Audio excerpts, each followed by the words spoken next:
Sa nakaraang labanan ni Iron Mike Tyson at Jake Paul ay natumpak na natin na ito ay aabot sa desisyon mga katropa.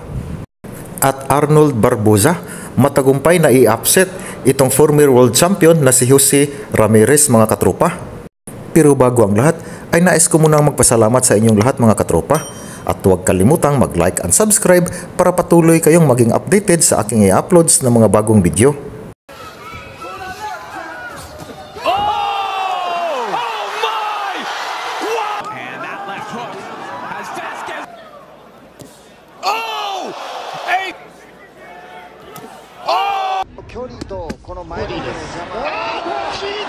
When in the way commits, he's out of position. Oh, there it is. Like that. There it is. There's the finisher here, Tim. There's the right hand. I put my armor on, I saw you dead.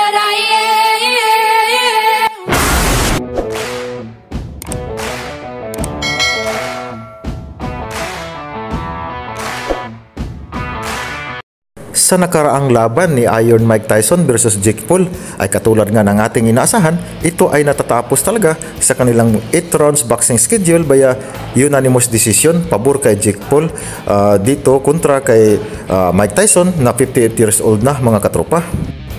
At sa laban nga na ito ay umani ng samot-saring pambabatikos itong dalawa, si Jake Paul at si Mike Tyson, dahil sa hindi naging maganda yung kinakalabasan ng kanilang sagupaan mga katropa. Naway maging aral na rin ito sa iba pang mga retiradong boksingero na matanda na pero hinahanap talaga nito ng kanilang utak at ng kanilang katawan yung lalaban. Palagay ko namimiss lang talaga nilang lumalaban sa ibabaw ng boxing ring mga katropa, at yun ang nangyari sa sitwasyon ni Iron Mike Tyson, kung saan wala na talaga yung dating bagsik ni Iron Mike Tyson sa kanyang laban kontra dito kay Jake Paul mga katropa. Pero kung sakaling nangyari ng mas maaga yung laban ng 4 na taon na mas maaga siguro mga katropa, yung huling 4 na taon na laban ni Iron Mike Tyson ay yung exhibition niya kontra sa former world champion din na si Roy Jones Jr. Yun, may maayos pa yung kanyang reflexes, may kunting pa yung counter niya, maganda pa, makatama pa, malakas pa siya noon mga katropa yung kanyang mga tuhod ay maayos pa.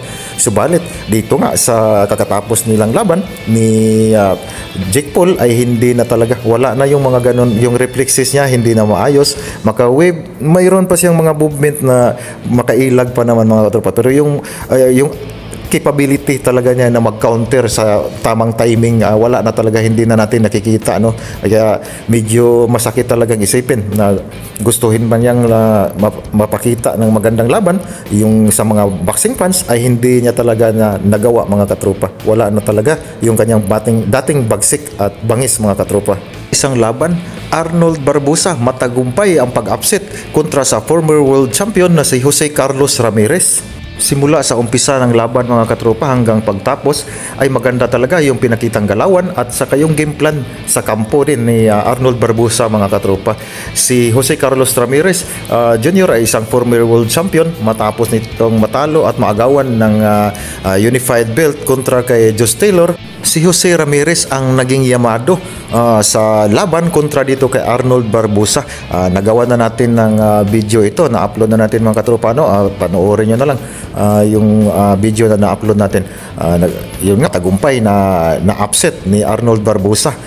Tinitingnan din kasi natin yung estilo talaga ng dalawang boxer mga katropa. Base sa previous na galawan o laban nitong si Jose Carlos Ramirez ay hirap din siya sa ganitong klase ng estilo, yung lalo na itong masipag din na bumato ng mga jab at 1-2 combinations na si Arnold Barboza Jr. Kaya congrats sa mga katropa na sumubaybay at nakasunod sa ating ginawang prediction. Congrats sa inyo kung kayo man ay nanalo din sa laban na ito mga katropa, na upset yung kinakalabasan ng kanilang laban. Laban ni Oscar Duarte laban dito kay Butterson Akhmedov. Magandang laban din talaga, bakbakan yung resulta ng kanilang laban mga katropa. Satisfied talaga kang tunay kang boxing fans, makikita mo talaga ng bakbakan. Mexican versus Russian blood itong si Akhmedov mga katropa. Puro matibay sa tingin ko mga katropa. Dikit lang talaga yung kanilang laban Akala ko nga matatalo si Oscar Duarte sa laban na ito mga katropa. Subalit nanaig pa rin, pinaburan ng mga judges itong si Oscar Duarte. Maganda sana pag may rematch ito mga katropa, dahil sulit talaga yung pagiging pagpanood natin sa kanilang bakbakan. Napakaganda mga katropa.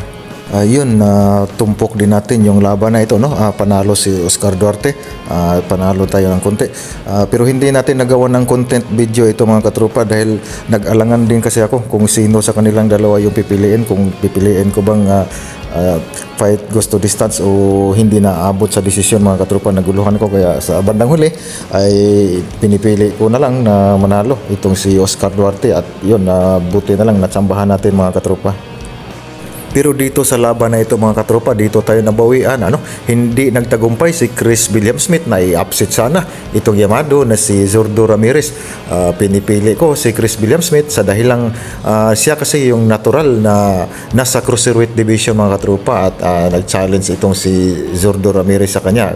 Inaasahan ko sana na siya yung mananaig, dahil siya yung mas natural na malaki at mas sanay na sa cruiserweight division mga katropa. Subalit naipanalo ni Zurdo Ramirez yung laban, kaya 12 round unanimous decision mga katropa. Kaya bigo tayo dyan, nabawian tayo, pero okay lang din, mas marami pa rin yung ating nakuhang panalo kumpara sa bigo mga katropa.